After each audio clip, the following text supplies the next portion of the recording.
Hey guys, I believe we're live. I have not seen it yet. I'm still waiting for it to pop up on my screen. Here we go. Yep, there we go. I'm in the picture. Your cup's in the picture. That's how we do our placeholder. We put in his. Yeah.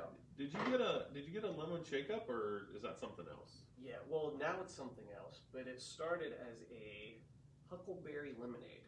Huckleberry lemonade. Which I would recommend. Yeah, from the pumpkin show. What is a huckleberry? I don't really know what a huckleberry Because is. I've heard people like refer to it like, I'm your huckleberry. Yes. That's. And yes. I'm like, really? Because Yeah. I didn't know somebody. That's was something my huckleberry. daughter has said a few times. Yeah. Oh, it's from Tombstone. It's huge. I've used that line a lot. I'm like, I'm your I think huckleberry. there's some cartoon too. It's like Huckleberry Hill. No, not Huckleberry Hound. Like some. I mean, that just dated me because Yeah, Huckleberry Hill Hound. Wow. is literally from like Hanna-Barbera, like Yeah. maybe 75s, Yeah, 75s probably or 80s. 60s. We were probably seeing Probably we were seeing it repeats. repeats Yeah. for sure. So. Yeah. You know what's funny? It's our heads and like our torsos above, but because this case is closed, Yeah. like you can't see my body. Like I have no body, I'm just a head and Yeah. head and shoulders above everybody. So. Yeah. All right. Hey, Mike. You're both my huckleberry. Thanks, Mike. I knew who we were. Hey. Is it the mic that I FaceTime? Yeah, it's a couple times. Yeah, it's the mic you FaceTime all the time. Yeah. By accident. By accident. Yeah, Sorry he about loves that. By the way. That's his Yeah, I'm favorite. sure he's like, here I'm, trying to run a shop and everything, Yeah. and then this guy keeps calling me, and it's Yeah. me, and then For I don't sure. even want anything. So, Jason Burke joined us. We got Chad Miller. Thanks for joining us. Thanks, Mike, of course. Mike has a birthday this week. He is 45. Cool. If anybody gets a chance in the Powell area on Friday, that'll be his birthday. Stop in and say hi. All the cool people have birthdays this week. Yeah, all the cool people. Yeah, I'm changing my birthday I'm petitioning to change it to this week so I could be with the cool kids. Mm-hmm. But unfortunately, if you give the presents back, you had to give presents back, and I ate my cake, so I can't change it. So. Yeah. All right. Anyways, we have this teeny bit of a shindig in our town this week. Yeah. It's called the Pumpkin Show. Yes. We have set up at it at the past. This year we did not, just because honestly we're not afraid of the COVID, but we definitely still keep in mind that you can still get sick by having the shots and stuff like that. So, and Rob had the COVID already, so we have decided not to do the show. I think Rob's going to straighten out the camera a little bit. So I'm going to flip on the light, actually. Oh, he's going to flip on. We're going to have a light. Yeah, the light that I took 10 minutes to set up. Gosh, Wow, look at that. Whoa, we have a light. Yeah. Hey, Corey, you came in just in time to see a light. So. Yes. But anyways, this week we are keeping our current regular hours. We will be here noon to 6, Tuesday through Saturday. So if you guys happen to come into Circleville and want to stop by the shop, we will be here the regular hours. That being said, apparently our customers do not know that we are keeping our regular hours. All of our customers are currently at the Pumpkin Show, Mm-hmm. eating Schmidt sausages Yeah. and pumpkin donuts, probably. So. Probably. And I don't blame them. That's what I had. I had that yesterday, in fact. So. No, it is so quiet in here, though. And Yeah. so that's for this high quality video that we're doing. Yeah. We can keep Yeah. it. Hey, I just wish somebody would sweep. Yeah. But Bobby's at the Pumpkin Show, so no sweeping today. Yeah. Okay, I will go ahead and just touch base on a couple of these products. Sure. Basically, I was just pointing out some of the stuff that's came out recently, or some of the stuff that I've got back in. So we have Optic baseball. Topps Gold label was about 3 weeks ago. Mosaic baseball just came in today. Chronicles basketball. I didn't get very many. Got it back in. Just got a few back in today. We have Optic Megas and Optic Blasters. Just showing you the Megas. We have basketball in here? Yeah, we do. I didn't think we even believed that that was a sport in Circleville, Ohio. Yeah, well, it didn't used to be. From looking at our shelves, I figured Rob just didn't like basketball. Yeah, and we've talked about before with allocation and stuff, and part of the reason my basketball allocation is terrible is because 5 to 6 years ago, you couldn't sell basketball you couldn't for sell nothing. basketball to save your life. There was a little run, like LeBron rookie year, and stuff like that, and then you couldn't sell it for 5 to 10 years to save your life, basically. So that's why my allocation on that. And that's one of the reasons why people get confused. They're like, "Oh man, why is Stephen Curry rookie so much?" That was they didn't print much of it. I mean, I'm gonna be honest with you. Those years were thin from orders, so they didn't overly print that stuff. Now they did overprint on baseball and football, but not so much on basketball. So. Yeah, and then at the end is, and we'll talk a little bit about that again in part of our subject of where's the hobby going. But it's Onyx Vintage Basketball. Basketball. Their first attempt at doing some basketball, and it's 2 autographs per box, very affordable. And you might be like, what brand's Onyx? And honestly, I haven't messed with Onyx. I've turned it down for years. But it's kind of one of those things that, we're going to talk about, maybe about where the hobby's going, that sort of thing here in a few minutes. Sure. We currently in the shop do have top loads. We do have poly sleeves. Yeah, actually tons of Beckett. I didn't bring them out, but Beckett branded poly sleeves, both regular and thick poly sleeves. We have thick poly sleeves. We finally have them back in stock. We have game used poly sleeves, tons of them actually, because they come 300 to a case. Oh, okay. So we have plenty. So for all our customers that need those, we do have them back in. He wanted to know. Brad said, Onyx, are all the autos on card or stickers? They are all on card. I was just looking at that and reading about it. So 2 autos, both are on card. It's loaded with this year's rookies, but I believe you get a vintage player, a retired player, 1 per box also. So just 4 cards, 2 of them are autos, and very heavy on this year's draft class and stuff. So it's just 4 cards per box. So come and get it. Yeah. So yeah, I think that's. I said very affordable, but I don't think there's a price on it. I believe it's $85 a box. Wow, that is actually for today, compared to everything else that's been in basketball. That's actually, and with the new basketball season. Yes. Just around the horizon. I think that basketball. I've already noticed some trends of basketball rookies starting to go up again. It really didn't go down from last year, like Jason Tatum. I mean, they peaked. This is what I've noticed with basketball. When you have people like, because I have a pretty good selection, my personal collection of Tatum, Ben Simmons, Donovan Mitchell, because I never sold them. Literally, never had really customers that wanted to buy them. So when they went up, I just set them back. So, anyways, I noticed that towards the playoffs, they go up, a peak a little bit, and then they drop back down. But they've been dropping back down. It's like they were here, and then they moved on, and then playoffs they got up to here, but then they just dropped back down to regular level.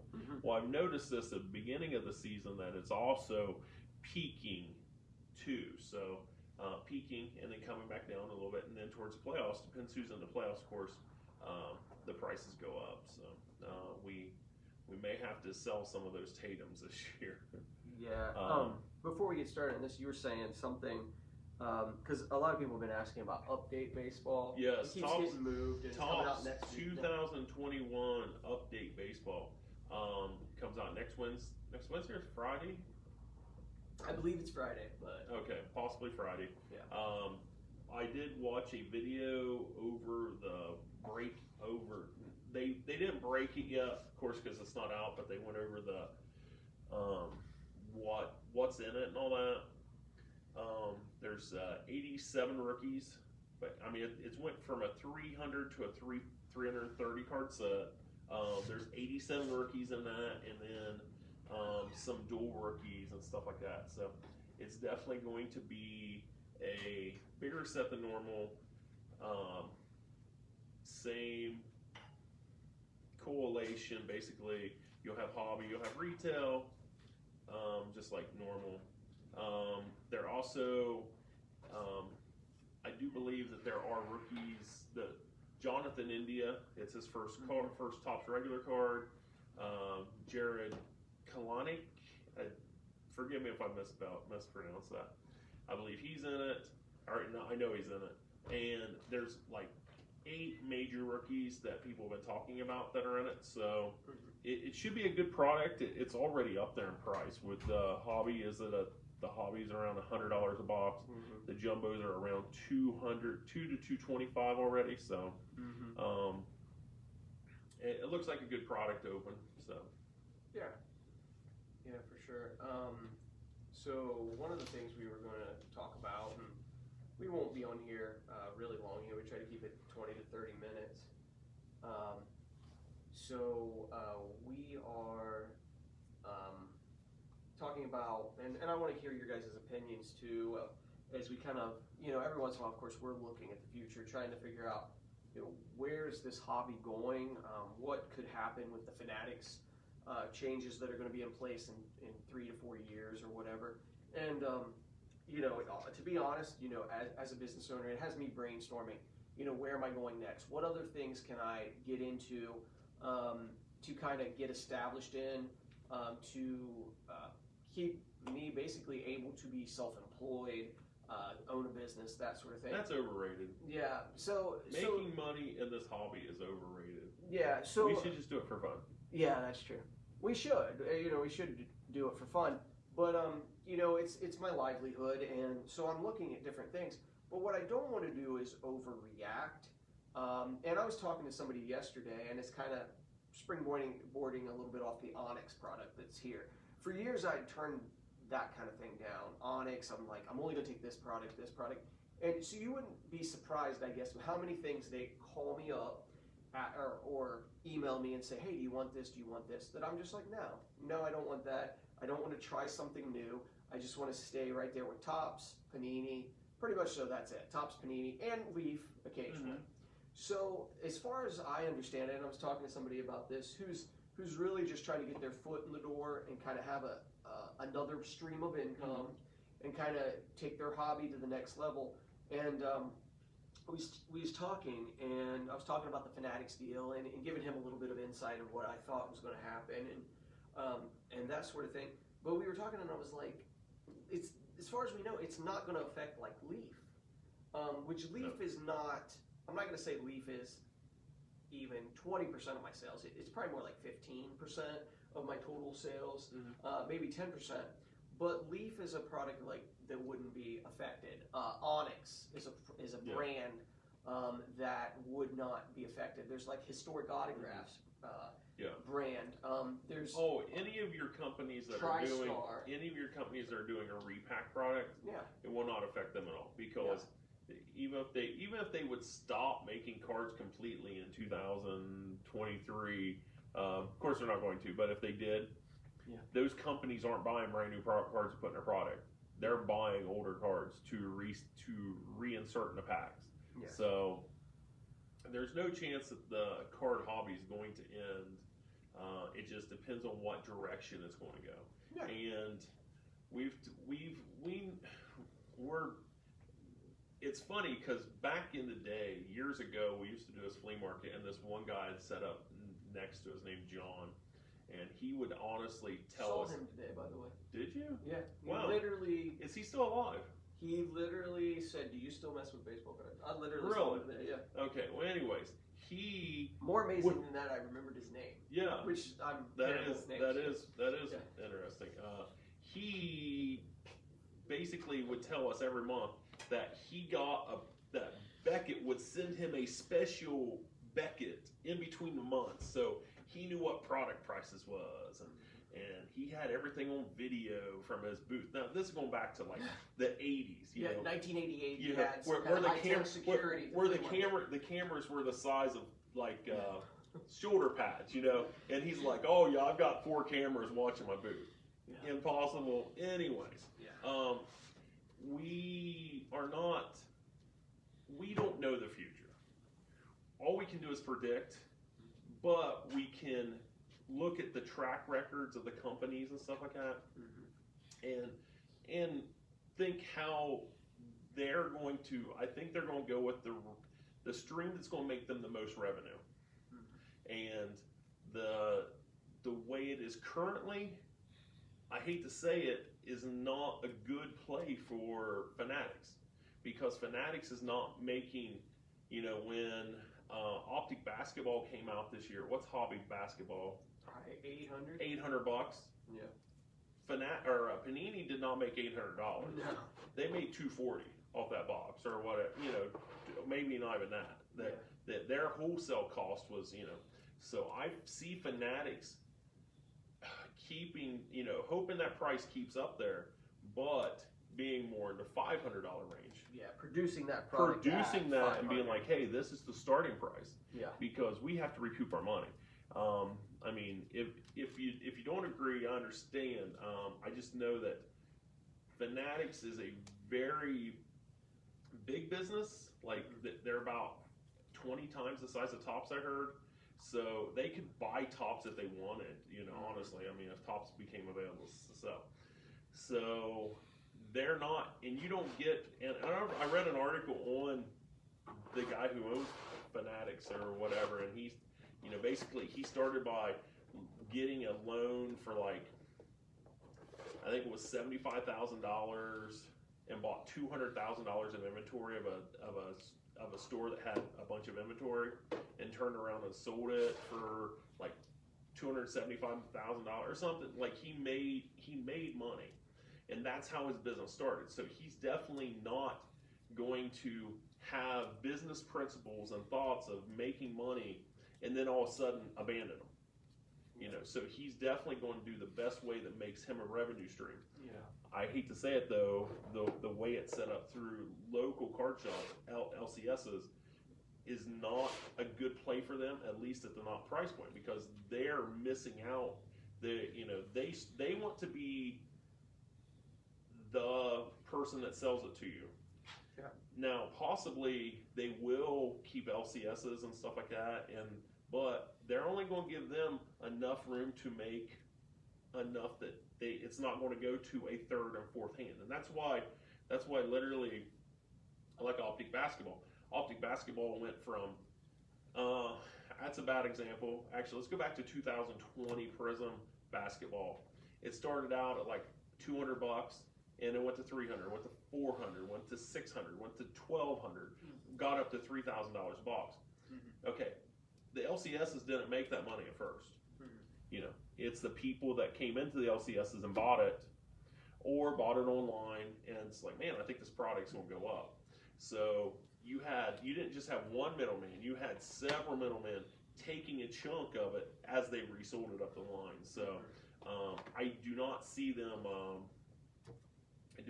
I don't see them that being a good revenue stream for them.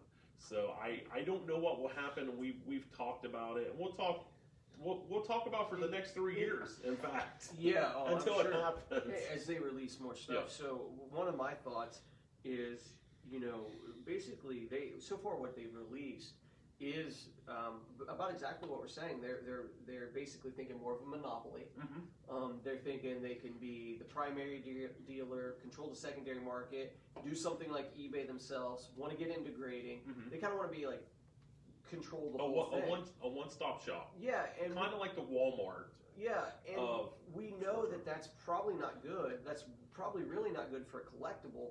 So it's really is Fanatics' game plan to come into the hobby and the collectible hobby that we love, and to just tear it apart and make good money in a couple years, and then leave it and move on to be what it is? Or is their game plan a long-term game plan? If they're long-term, if they have a long-term game plan, they're planning on being in this for 10 to 15 years longer, they can't destroy the foundation of how they've distributed and that sort of thing.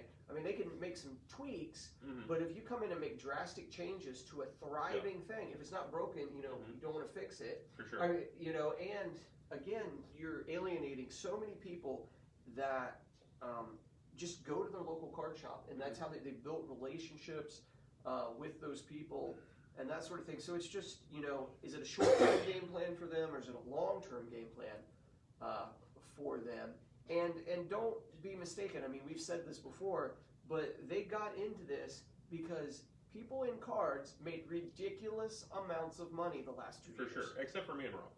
Yeah. We made good money. We didn't make ridiculous I didn't amounts make of money. ridiculous amounts of money, but I made way more money than I thought I would ever make. Did you stop selling wiping cards. with it at least? Yeah, At one point, I Rob no was longer wiping his stuff- butt with $100 bills. Yeah, I no longer stuff my pillowcases with just hundreds. Yeah. I've went to 20s. It's now. 20s now, so Yeah. Yeah. thank goodness. I mean, But honestly, did you 3 years ago? Did you think you'd make what you made selling baseball cards last year? oh no, not at all. Not at No, all. it's about 3 times Mhm. what I thought I would ever make selling baseball cards. To be Yeah. completely honest. So I mean, now granted, with great power becomes great responsibility, and I blew a lot of that money. But I'm honest about it. My wife knows.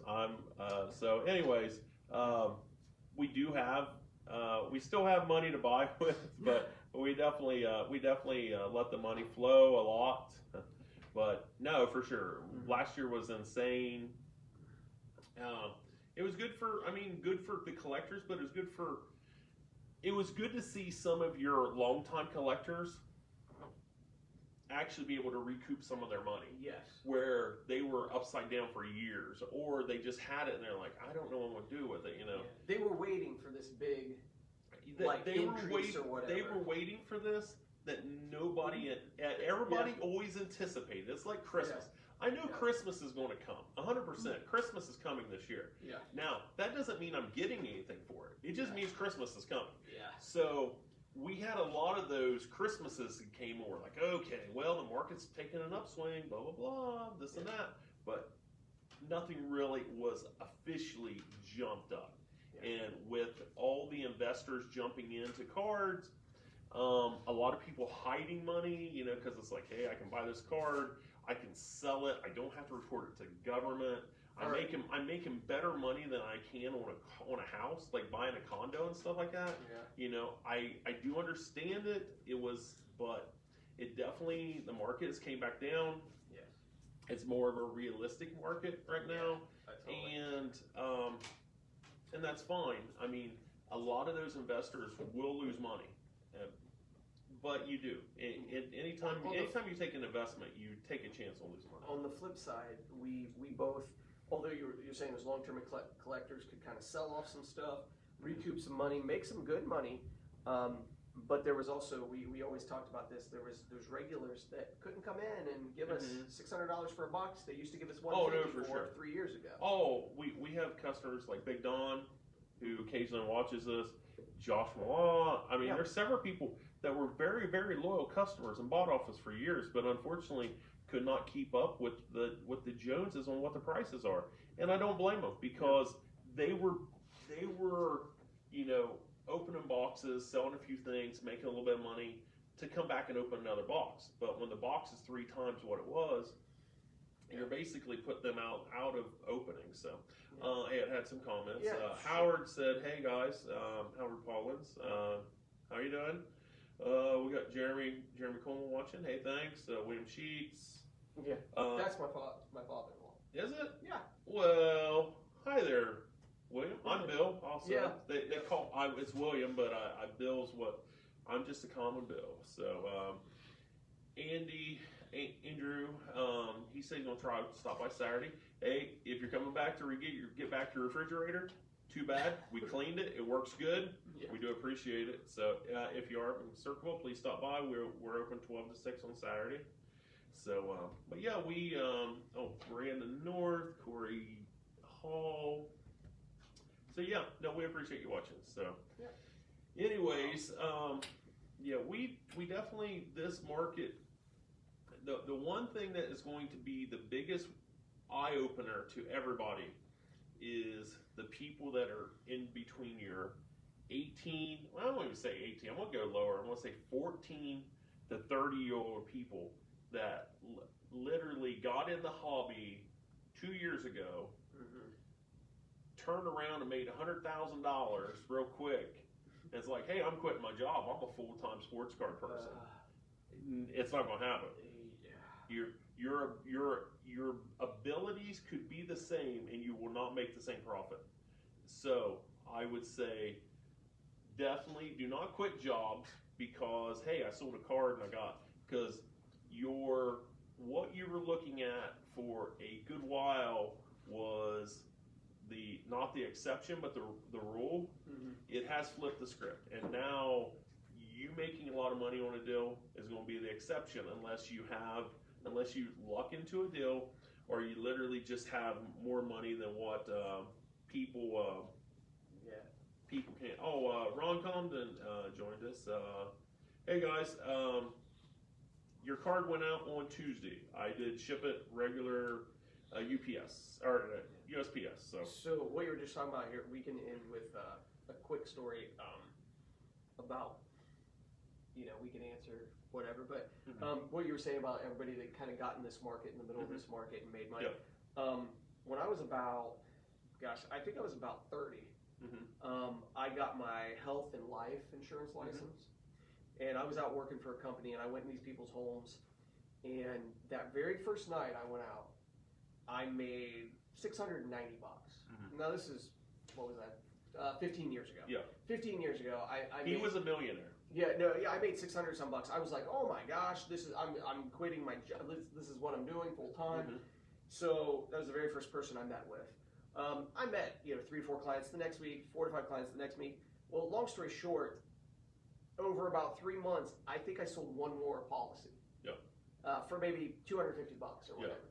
So what I'm saying is, it's kind of like that. So many people struck gold and got in this market like right at that they haven't got that perspective yet of what this really could look like over a now there is a variant in there with the internet.